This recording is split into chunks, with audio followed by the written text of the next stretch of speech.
The following audio was previously published in Psychology Today. Note that some of the information may be triggering to you, but is shared with the intent of educate and promote healing. Remember that if you ever feel like hurting yourself, you can reach out to 988 in the U.S. via your phone and speak or text with someone who will be there for you.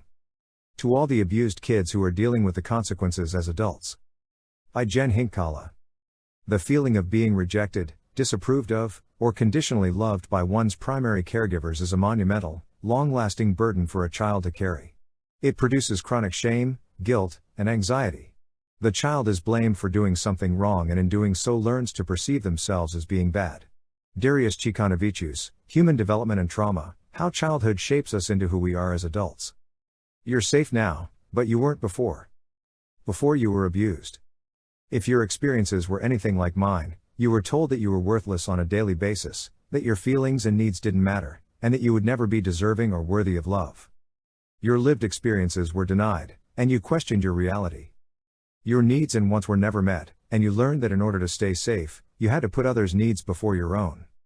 When conflicts arose with others, you blamed yourself because the people around you always did. I still struggle with this even now. You were taught that you were not enough. That you had to please others in order to be somewhat worthy for a fleeting moment.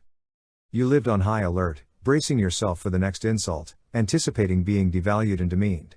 There was little rest from it, so you learned to be silent. You suppressed your feelings and needs, knowing they wouldn't be honored, and you hid parts of your personality because you knew you would never be accepted for who you are. You were complicit in your own suppression, and you became unaware of your own wants, desires, and even feelings.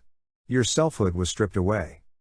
You were told you were too sensitive, too needy, too emotional, and that you didn't see or perceive situations accurately. You were told you were dumb, too fat, too thin, and/or too self-absorbed. When you tried to stand up for yourself, you were told that you were not living in the real world. That everything that was happening to you was your fault. Standing up for yourself was dangerous, and you were led to believe that you didn't have that right. This unsafe environment was where you grew up. It was where I grew up too. Where your first memories were formed and where you learned about yourself and the world through your parents' actions and responses.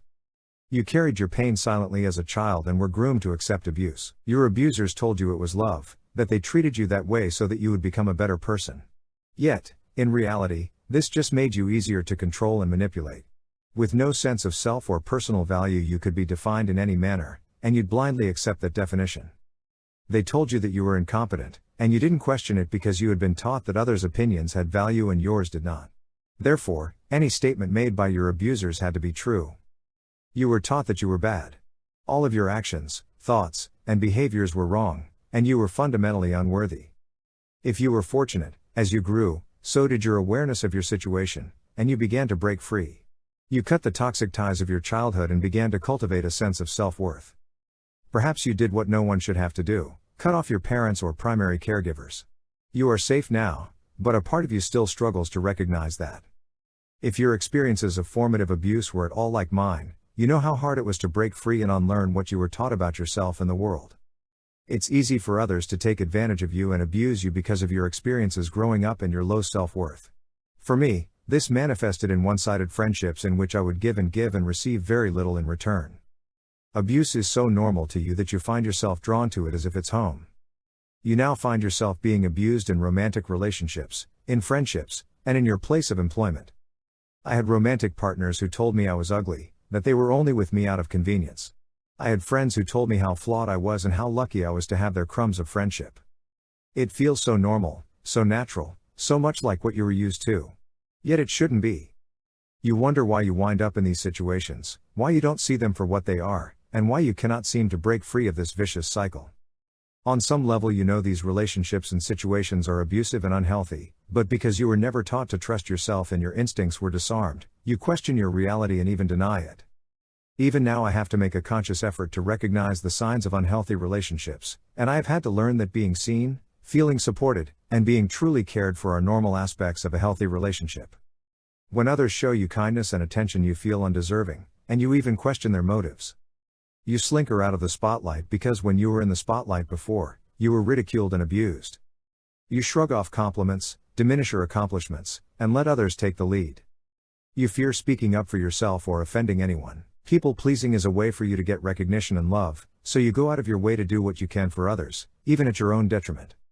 When you're wronged and hurt, you accept the abuse, even now, and you take full responsibility for others' actions even when they are in the wrong. I have taken responsibility for my friend's poor treatment of staff at a restaurant, and even my partner's sexist, racist comments. I shouldn't have taken responsibility for any of this. If you've done all these things as well, know that none of this is your fault. The past you fought so courageously to overcome whispers in your ear even in the present. You tell yourself that you're fine and you've grown, but the past haunts you when you least expect it. For me, the past rears its ugly head in the face of success, when I'm consistently being treated well by others, or whenever I accomplish more than I had originally expected to. It's as if the past me struggles to allow the me in the present to feel confident, accomplished, and happy. Because you grew up on high alert anticipating abuse, you question and analyze others' actions. You find yourself asking, do they really care about me? Have they given up on me? Is there something they are not telling me? You want to trust others, but you don't know how. You want to be loved, but you were never taught what love feels like. In social situations, your emotional energy is consumed by protecting yourself and anticipating threats that are no longer real. You overreact to being teased, and you never allow yourself to talk too much because you feel unworthy of being the center of attention. You were taught that others are more important than you, so you hold back when you have something important to say. Because of my past, I used to withdraw from social situations. I had very few friends and would pull away from people out of fear of being discarded. It has taken me years to learn that I am worthy of friendship, and I now have supportive networks of friends in my neighborhood, at work, and at school for the first time in my life. Trusting that others have your best interests at heart is extremely difficult for you, but again, this is not your fault. The people that should have supported and protected you when you were growing up, were out to destroy you. When you sense you are being rejected, you overreact and reject the other person first. When you sense that you are being excluded, you exclude yourself before others can. In disagreements, you don't stand up for yourself and instead give in because you were taught that standing up for yourself creates drama, and you are not worthy of being validated.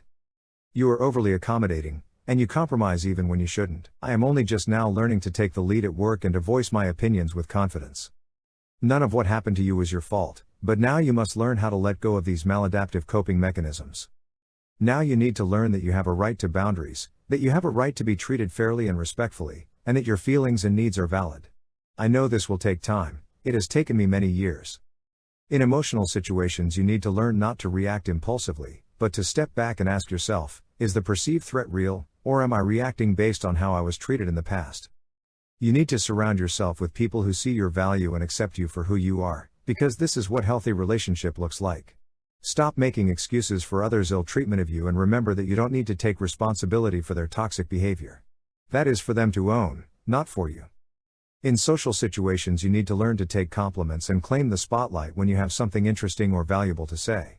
You deserve to be seen and heard, and you no longer have to suppress or edit yourself. Go out of your way to do things that help you affirm your self-worth and value. Make lists of all of your good qualities and all of the things that you have accomplished. You have a right to feel proud of what you've achieved and where you are in life. You were never told that you were loved, that you were smart, or that your needs mattered. Now you must learn how to love yourself and find ways to affirm your own needs and desires. Tell yourself, I am worthy, I deserve to be loved, happy, and respected. Tell yourself, I am safe now.